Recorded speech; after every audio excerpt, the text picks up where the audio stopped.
नमस्कार मंडळी, नमस्कार, राम राम. आज एकदा आपण आलोत उत्तम अशा प्रकारे या ठिकाणी शेतकरी बांधवांच्या शेतावरती आणि पाहू शकतात की कशा प्रकारे शेळ्यांचं या ठिकाणी संगोपन केलं जात आहे. हे आहे शेड आणि त्याबरोबरच शेड मधील शेळ्या. मंडळी, कोणताही व्यवसाय हा बिझनेस या उद्देशातून केला तर चांगल्या प्रकारे सक्सेस होतो आणि कशा प्रकारे आपल्याला आनंद मिळतो याचं उत्तम उदाहरण तुम्हाला मी आज दाखवणार आहोत. जर तुम्हाला आमचा व्हिडिओ आवडला तर नक्कीच लाईक, कमेंट आणि शेअर करायला विसरू नका, जेणेकरून शेतकरी बांधवांचे नवनवीन व्हिडिओ तुम्हाला पाहायला भेटतील. ह्या आहेत प्युअर उस्मानाबादी शेळ्या आणि यातनं शेतकरी बांधवांना कशा प्रकारे उत्पन्न मिळतं आहे आपण आज सविस्तर याचा आढावा घेणार आहोत. यामध्ये बिट्टलच्या पण काही शेळ्या आहेत. मंडळी पाहू शकता, हा ब्रीडर आहे. या ठिकाणी ब्रीडरशिवाय हा व्यवसाय करणं कठीण जातं आहे आणि शेळीपालनसुद्धा मुश्किल होतं आहे. याचं नियोजन, संगोपन आणि ज्या प्रकारे शेतकरी बांधवांनी हे स्ट्रक्चर उभं केलं आहे आपण याचा आज सविस्तर प्रकारे आढावा घेणार आहोत. चला तर मग, हे नियोजन पद्धतीचं शेड आणि गव्हाणी आहेत. मंडळी, यामध्ये जे कामगार आहेत ते कामगार आणि याच्या मालकीन आपल्यासोबत जोडल्या जाणार आहेत. मालकीन म्हणणं योग्य आहे, कारण जी आई असते ती आई जन्म दिल्यानंतर मुलांना घडवूनसुद्धा मेहनत कधीच थांबवत नाही. आणि आपण अशा आज आईंना भेटणार आहोत की आई नमस्ते. नमस्ते. नमस्ते. किती शेळ्या आहेत आपल्याकडे? आपल्याकडे शेळ्या किती येतात? शेळ्या कितीत म्हणले आपल्याकडं? 450 शेळ्या आहेत. याला किती माणसं सांभाळतात? आता इतकी होते 6, आता आहेत 4. तर मंडळी, या ठिकाणी आजींच्या 450 शेळ्या आणि नियोजन आपण आज पाहणार आहोत, जी की आई स्वतः लक्ष देतात आणि आपल्या शेतीमध्ये चांगल्या प्रकारचं उत्पन्नच नव्हे तर आनंद घेतात. पाहू शकता मंडळी, या ठिकाणी त्यांचं नियोजन आणि पूर्ण व्यवस्था. बेरोजगार मंडळींना वेगवेगळ्या प्रकारचा रोजगार मिळतो आणि काहीतरी केलंच पाहिजे ह्या उद्देशातून हा व्यवसाय करतात. तर या ठिकाणी आपल्यासोबत 2 दादासुद्धा आहेत. दादा नमस्ते. कशा प्रकारे ते या ठिकाणच्या गोट्याची स्वच्छता करत आहेत पाहू शकता. चारा नियोजन असेल अथवा करडांचं संगोपन असेल, कशा प्रकारे केलं जातं याचाही सुद्धा आपण सविस्तर आढावा घेणार आहोत. आजी, 450 शेळ्या म्हटल्यानंतर आपल्याकडे पिल्ले किती आहेत? पिल्ल्याची लुस्कान लय बकळ झाली बाळा. आता पिल्ले आहेत की आली 100 पिल्ले असतील लहान मोठे. 100 पिल्ले असतील. नुकसानही होतं, फायदाही होतो. लय लुस्कान झाली बघ. बर, इतके अर्धेच मरून गेले असतील. अर्धेच मरून गेले असतील. आता वय किती आहे तुमचं आई? माझं वय 70च्या जवळपास आहे ना. 70च्या जवळपास आहे. शेतकरी जीवन हे संघर्षाचं असते आणि जोपर्यंत सक्सेस होत नाही तोपर्यंत संघर्ष केलाच पाहिजे. हे आम्हाला मागच्या पिढीकडून शिकायला भेटले. आणि आता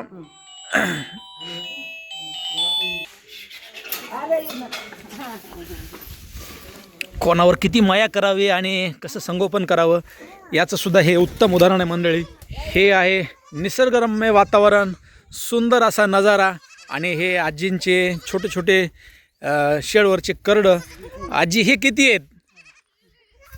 150 आहेत. मस्तच आहे की. मंडळी, यांची साईज आणि यांचं संगोपन चांगल्या प्रकारे असल्यामुळं यांची सगळी व्यवस्थासुद्धा भारी आहे. पाणी प्यायलासुद्धा यांना आहे. हे वेगळे ठेवतात शेळ्यांपासून. याचं काय कारण आहे आजी? बारीक बच्चे आहेत. बारीक बच्चे आहेत, मारत असतात शेळ्या.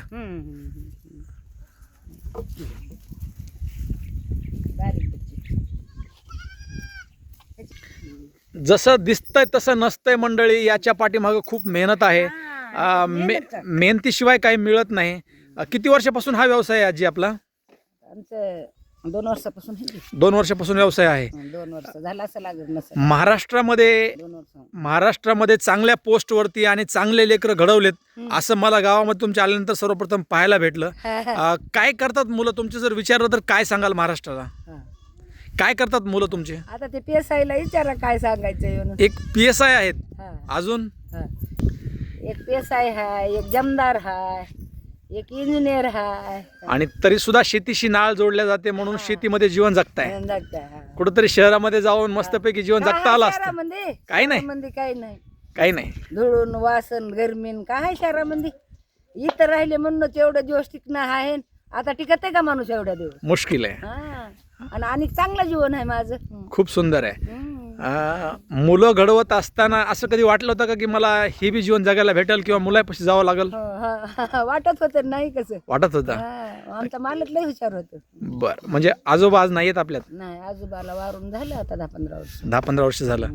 प्रत्येकाला जायचं ह्या दुनियामध्ये, प्रत्येक जण जायला आलाय आणि आपले कर्म आपण केले तर ते परत फेड ह्या जन्मामध्ये.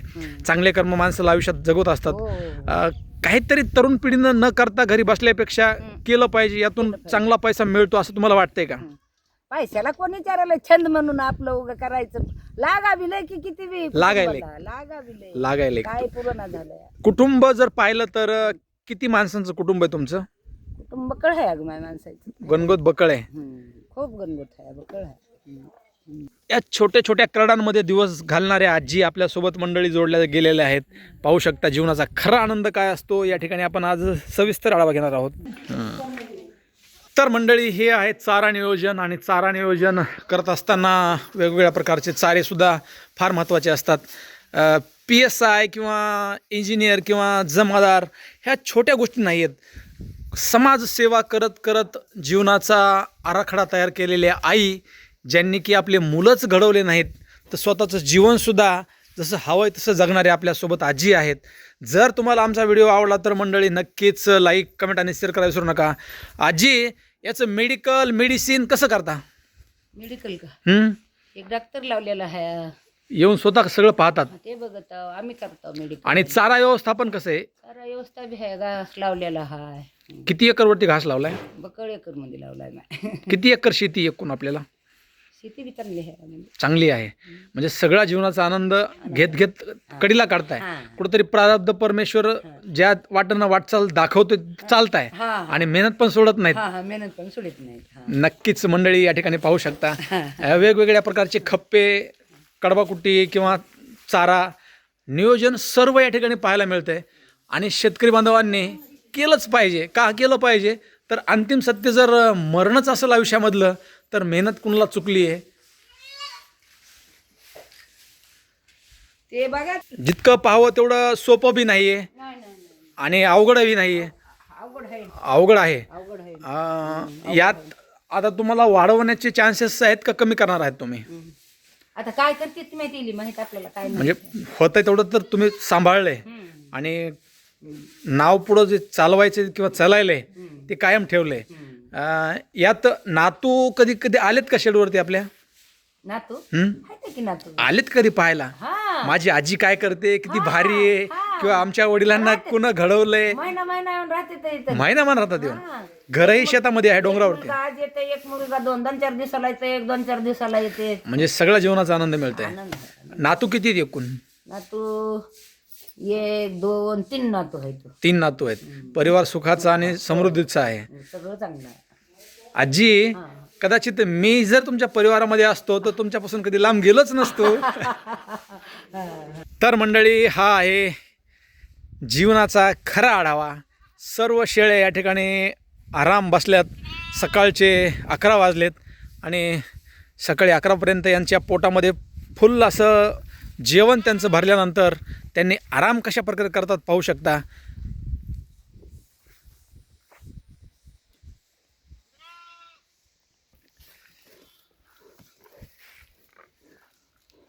तर मंडळी, या ठिकाणी आपल्यासोबत दादा आहेत.